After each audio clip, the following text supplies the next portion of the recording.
What's up, tribe? How you guys doing? Go ahead and hit that subscribe button. I hope you like this video. This is Run the World Season 1 Episode 3. First of all, let me thank everybody for their positive comments under last week's review. I was a little but you guys definitely gave me some encouragement, some words of wisdom, and like I said, I'm gonna stick with it and see where it goes. And this episode was actually a lot better. So we start the episode off. We got the guys, right? We have Mr. Doctor, fiance. We've got Renee's husband, and then we got Ella's boo, right? Ella's boo, who we find out what their little story is later on in the situation. But at the beginning of this episode, we kind of know that they were together, they were in love. He left for whatever reason he left. She felt abandoned, and as a result, the girls hate him, right? So the guys are just sitting around sort of having guy talk, which is cute. It's always good to see the guy side of things, Renee's husband's talking about how they are getting divorced. So I was like, I guess she just wasn't being melodramatic in last week's episode, honey. It seems like it is on both ends that this thing can't be fixed. And of course, I think his name is Anderson, I believe it is. Anderson is, they're saying, listen, it's your girl's birthday. We're doing this whole karaoke thing. Why don't you come? And he was like, did you know that they call me Satan? And the guys were like, yeah. Yeah, they've been calling you Satan for a minute. And he was like, damn. They were like, listen, we got your back, but that's just how they feel. It is what it is. And so, he says, well, maybe I'll come through, the karaoke party or what have you. Then we catch up with Renee. We see Renee's at work. Now, Renee, I guess she deals with advertising or something to that effect. We know she got a good job and, look like she's got a good relationship with her boss, and she's angling for this new position. And her boss is like, listen, you don't have to sell me on it. You've been my day one from the beginning. I'll put in a good word for you. She was like, but do you think you're ready for this? She said, because, my first 3 divorces, I said, damn, how many divorces have you had? But she was like, I just want to make sure that, you're ready for this. You want this new position. Are you ready for the commitment that it's going to take? It's a lot going on with it. And, at the end of the day, I just want to make sure you're good. And so she told her, listen, I'm good. I got it all together. I'm ready for this. I'm cool. It is Ella's actual birthday, and she is in a funk about turning 32. She says, listen, nothing good happens at 32. There's no milestone to it. You just in your 30s.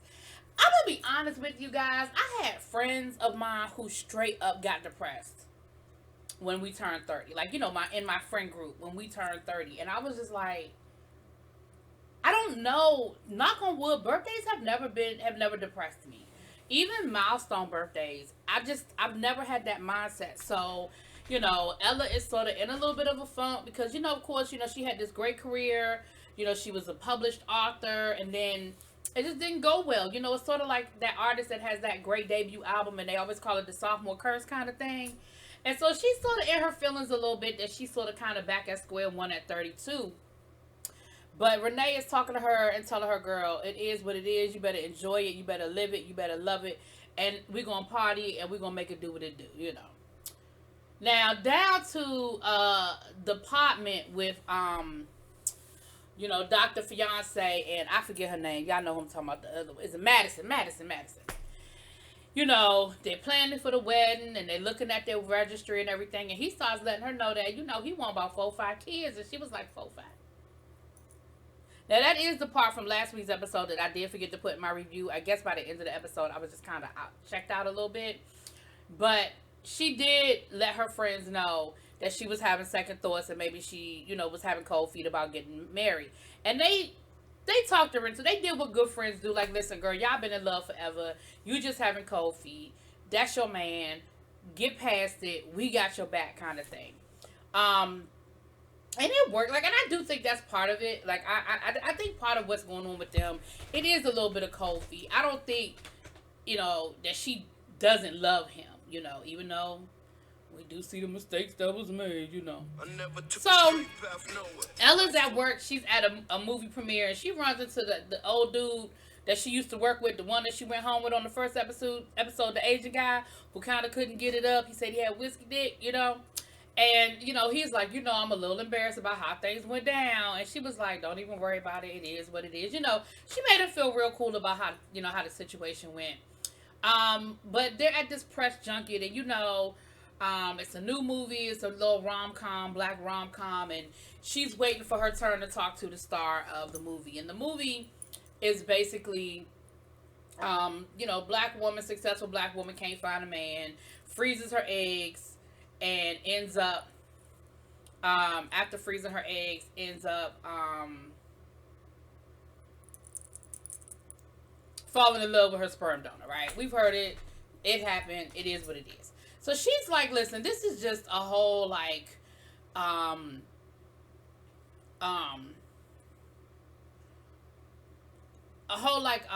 what's the word I'm looking for? Run of the mill, like, same old story. It really paints successful black women in this really bad light that, we're just desperate and, to have children and we can't procreate and things of that nature. And so she goes into the interview, and of course, instead of asking these lighthearted, soft pitches, she's asking the hard questions of the star of the movie. And the star of the movie actually sort of flips the script on her a little bit. Like, listen, I don't see, she was like, well, do you think this paints black women in a bad light? And yada, yada, yada, da, da, da, da. She was like, no, I mean, there are a lot of black women who can't have children, or it is hard for them to have children. And I think we overlooked that. And she really kind of dug deep, which in turn made Ella kind of be like, oh. Because I think Ella is one of those people that likes to be challenged, especially in a situation where she felt like she was going to have the upper hand, right? Because I think she thought she was just talking to this, Hollywood star and wasn't going to be ready for her. But old girl kind of threw it back at her like, I hear you, I got it, and let me give it back to you. So, down to the college, we have, Lord, y'all know I'm trying to get these names. And I don't have my notes in front of me. I'm sorry, y'all. But old girl and her professor. Now, we find out some new stuff. We find out that it's not him that wants to keep the relationship a secret. It's actually her. And her thing is, yeah, I want to keep the relationship a secret because the minute everybody around here finds out what's going on between us, then they're going to automatically assume, that I'm getting what I'm getting, or things are happening for me the way they are because of me and you. And he's like, listen, I told you a long time ago, go down to the go down and declare our relationship. Let everybody know we're in a relationship. Like, you're a grown ass woman and I'm a grown ass man. And he said, if anything, I'm the one putting my career on, on the line by even making it known that we're together. But at least that way we can be together. You can move in. We can, we can fully be immersed in this relationship that I really want to build with you. And he said, listen, you were a Fulbright scholar before I even met you. She was like, I know what my credentials are, and you know that. But everybody is going to, all of that's going to miraculously be thrown out the window the minute people find out that we're together. But he is going to come to the party. He's going to come to the karaoke party, and they're fairly certain that they ain't going to run into, they're fairly certain that they're not going to run into anybody that's going to see them doing something they ain't supposed to be doing. Now, of course, the rest of the episode, that's what I was waiting to happen, but So then we have the ladies are hanging out at a spa, honey, for, I guess it's for Ella's birthday. They're sitting by an indoor pool, enjoying drinks and cocktails.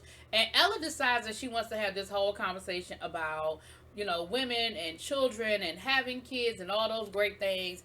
And Renee is like, girl, why are you bringing me down? Why are we talking about this hard stuff? Like, why are we getting into this? It's your birthday. We are down here at this spa. We're supposed to be relaxing and having a good time.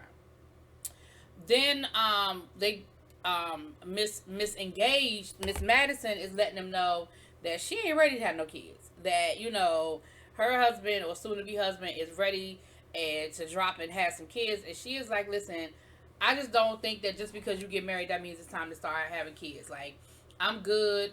I'm gonna wait a few years. I ain't ready for that right now. And I think, again, that's a conversation you should be having with him, but that ain't my business. That ain't my business.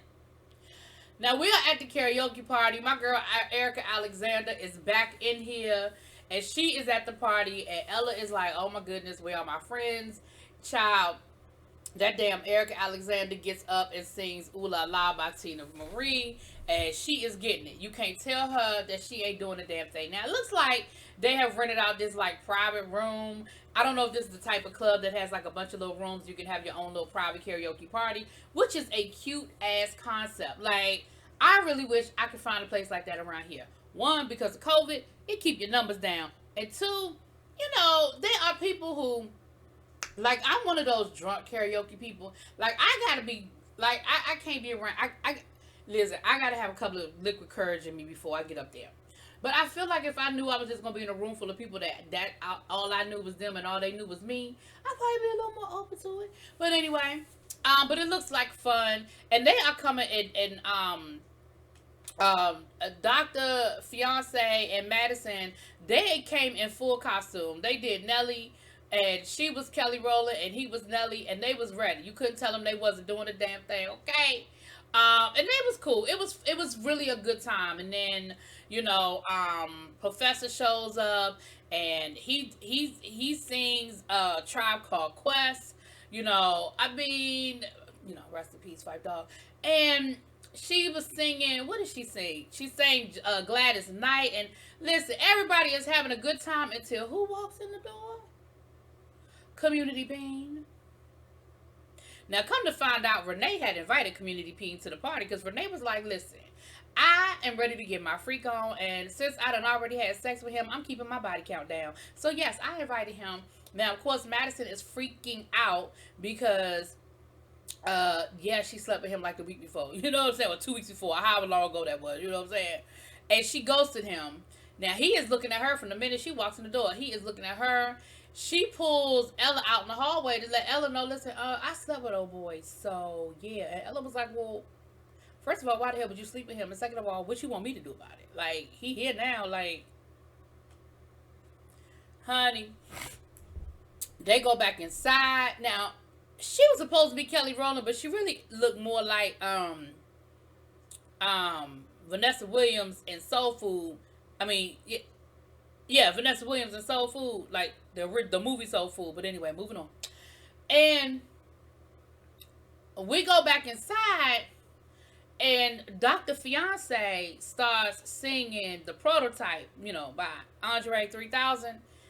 And oh boy, Community Bean tries to walk up and have a conversation with Miss Madison. And Madison says, listen, first she tried to act like she don't know who he is. And he was like, girl, stop it. You know me. Stop playing. You know who I am. You know me. I know you. We know each other. So then while he's up on stage singing The Prototype, she was like, listen, it was a mistake. I should have never slept with you. And then she proceeds to run up on stage and kiss, you know, Fiance Doctor. And old boy is like, okay, I see what this is. And he ends up rolling out like, okay, I see what you're trying. I see what we're doing here. I see what you're putting down, right? So he ends up leaving. Now, while all of this is going on, everybody is drinking and getting drunk, you know. Professor and PhD, they're leaving. And who do they run into coming in? They run into Mr. Is it Anderson? Anyway, we was going to say his name, Anderson. We run into Anderson. Of course, she's looking at him like, what is he doing here? Why are you here? And when he ends up walking in there, Ella is drunk as hell. And she is singing Alanis Morissette. What is it? I Just Want You to Know. Damn it. Anyway, but the song is about a badass breakup. Pretty accurate. And so, of course, she sees him and he sees her, and she proceeds to finish singing the song. You ought to know. That's it. And she finishes the song letting him know you ought to know. And when she gets done singing, everybody is waiting for, you know, I guess a moment. And she was like, I'm hungry as shit. So it looks like he ends up taking her out to a spot that they used to go to all the time when they were dating, you know. The guy had looked like it was like some sort of macaroni and cheese, like maybe a lobster mac or something like that. But baby, she was eating it like it was the best thing she ever had. It was clearly her favorite. Because he was like, it's a good thing your boy called when he did, because we only had one serving left. And they proceed to have the conversation they needed to have. And what we find out is He was leaving. He got a job offer to work in South Africa for a summer position. He told her, he waited probably to the last minute to tell her. She said, you told me 5 days before you were leaving. And he said, well, you were, you had everything going on, with you losing your publishing contract. I just didn't want to add to what you had going on. And she was like, so you think that doing it the way you did it helped? Like, you think that was the way to handle it? And he was like, probably in hindsight, not. She said, but you ended up staying for 2 years. He was like, well, yeah, because, it was a job that I liked and they asked me to stay. He said, and you stopped taking my phone calls. So why would I rush back? She said, for me. You should have come back for me. He said, why do you think I'm here now? Baby. So that's pretty much what it was. This episode was a lot better, y'all. So I will see y'all next week. Let me know what y'all think. Drop it in the comments. Peace.